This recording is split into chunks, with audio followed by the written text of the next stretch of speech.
시간에 계속 같은 주제를 가지고 하나님 말씀을 상고합니다. 사람들은 바뀔지 몰라도 저는 이곳에 수요일날 오면 지금 당분간은 산상수훈을 가지고 말씀을 나눕니다. 오늘은 마태복음 5장 8절입니다. 한 절만 가지고 말씀을 나누도록 하겠습니다.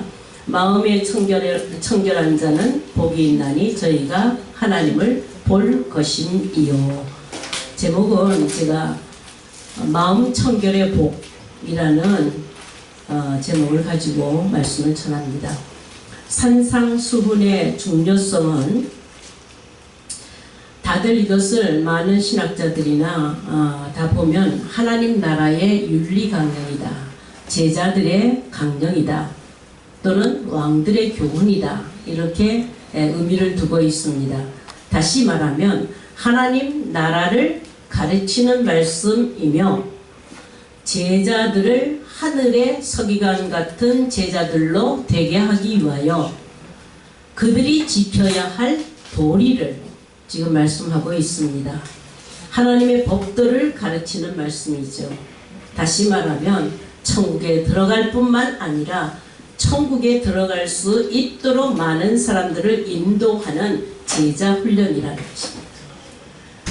마태복음 5장 3절에서 12절까지는 산상수훈의 앞에 첫머리로 나오는 것인데 이게 팔복입니다.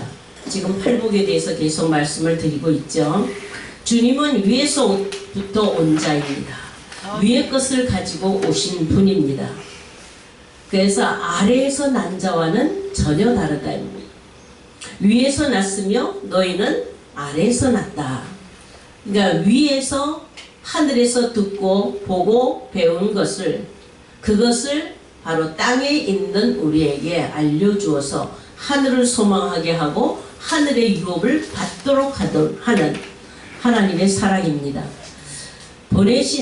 주님은 스스로 말하지 아니하신다고 했어요. 나를 보내신 이의 뜻을 말한다.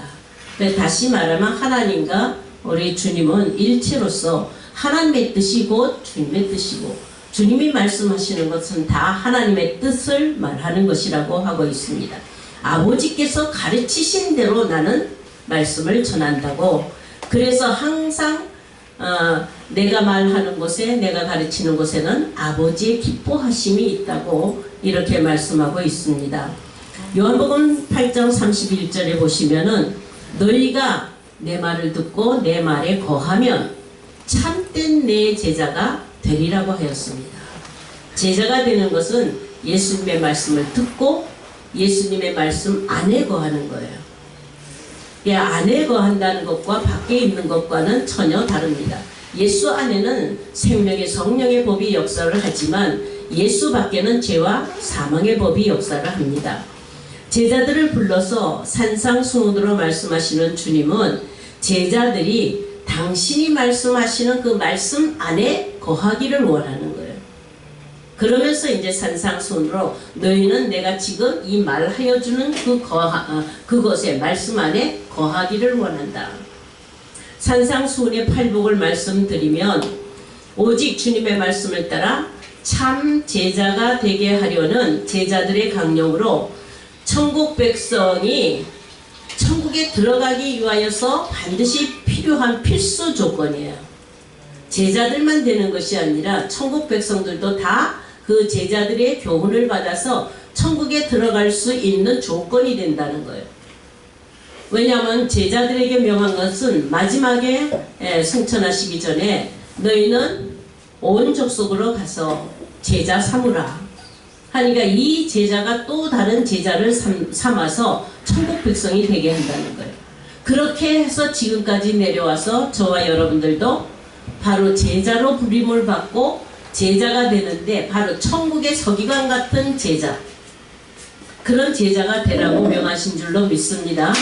천국의 서기관 같은 제자는 하늘의 것을, 옛 것과 새 것을 다 갖다 줄 수도 있어요. 옛 것과 새 것을, 천국에 있는 것은 다 갖다 줄 수가 있다 이 말이죠. 그래서 말씀을 선포하는 제자라고 한다면 천국 복음을 전해야 돼요. 율법을 전하는 것이 아니라 천국 복음을 전해. 이 세상에 복을 전하는 것이 아니라 하늘의 복을 전하는 자가 참된 제자인 줄로 믿습니다. 아멘. 제자라는 말을 가만히 보면 요한복음 5장에 잘 나와 있습니다. 5장 7절에서 8절까지 보시면 너희가 내 안에 거하고 내 말이 너희 안에 거하면 과실을 많이 맺게 된다.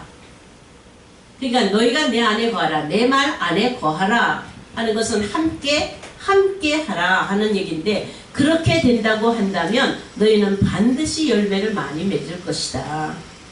자, 그렇게 해서 열매를 맺게 되면 너희가 나의 참된 제자가 되리라.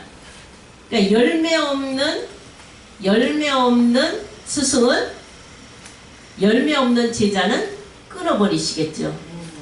열매 맺지 못한 나무는 가지는 끊어버리세요.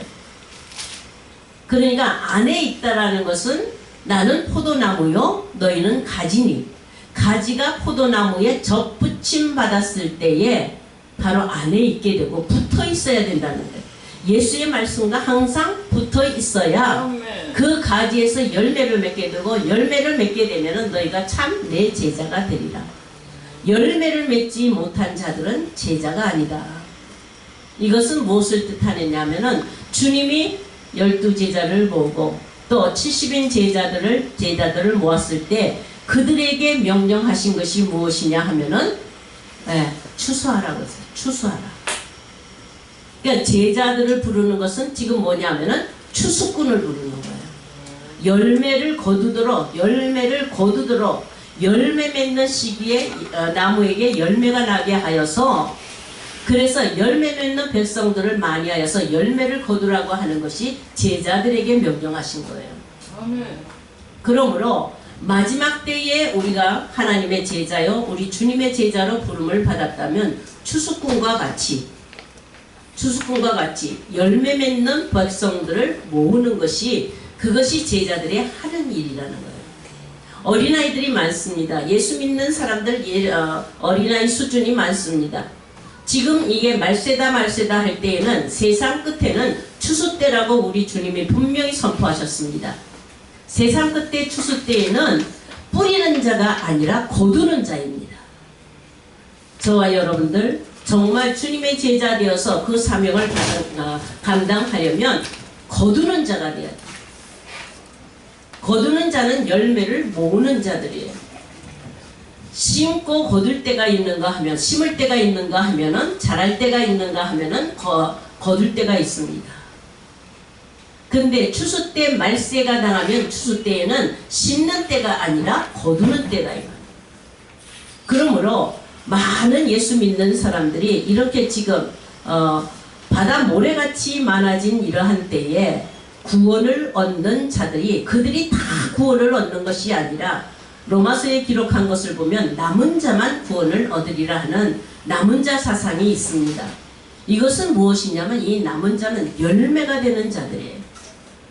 그러니까 주여 주여 하는 자들이 바다 모래같이 많다 할지라도 신앙이 성숙하지 못하고 열매 맺는 정도에까지 올라가지 못하면 결국은 천국에 들어가기에 모자라는 자들은, 천국에 들어가기에 모자란 만큼 그만큼 자라지 못한 자들은, 하나님 앞에서는 사람들은 열심히 자라고 있다고 하겠지만 하나님이 보시기에는 열매를 거두십니다. 분명히 추수일 때에는 알곡을 거두시는 거예요. 근데 많은 믿는 사람들을 보면 주여 주여 하면서 많은 믿음의 모습을 가지고 있지만 어떤 자는 쭉정이로 자라고 있고, 어떤 자는 가라지로 자라고 있고, 어떤 자는 알곡으로 자라고 있다라는 거예요. 제가 알곡과 쭉정이를 이렇게 설명을 하려면, 여러분들은 정말 알곡입니까? 추수 때까지 쭉정이 같이 자랍니다. 알곡과 쭉정이 같이 자랍니다. 그러나 추수 때에는 먼저 쭉정이는 거두어서 버려지고 불에 태워지고 알곡을 거두어서 복간해 드리는 거예요. 제가 지금 믿음의 성숙을 얘기를 할 때 제자 정도 되는 제자들에게 주시는 이 교훈을 그대로 습득하여서 제자가 된다고 한다면 분명히 알곡 정도는 된다. 제가 이제 경험을 한번 얘기하면 저희 교회에 전도사님이 계셨어요. 근데 그 전도사님이 저와 같이 손을 잡고 일을 하는 것이 아니라 저를 반박을 하면서 반대를 하면서 신방을 다녀요. 신방을 다니면서 집집마다 다니면서 좋지 못한 소문을 막 퍼뜨리는 거예요. 그러니까 저하고 사이를 이간질시키는 거예요. 성도들을 신방하면서.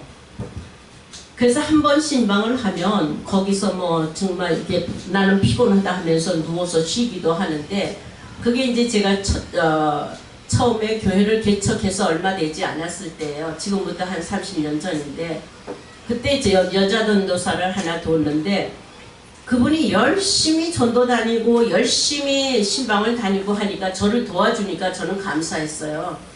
근데 그 내용을 보니까, 나중에 내용을 보니까 이 성도들의 집을 신방을 하면서 저에 대해서 좋지 못하게 이렇게 이간을 하면서 다니는 거예요. 그 결과 자기 앞에 성도들을 이렇게 모았어요. 모으고 저한테는 자꾸 떨어지는 거예요.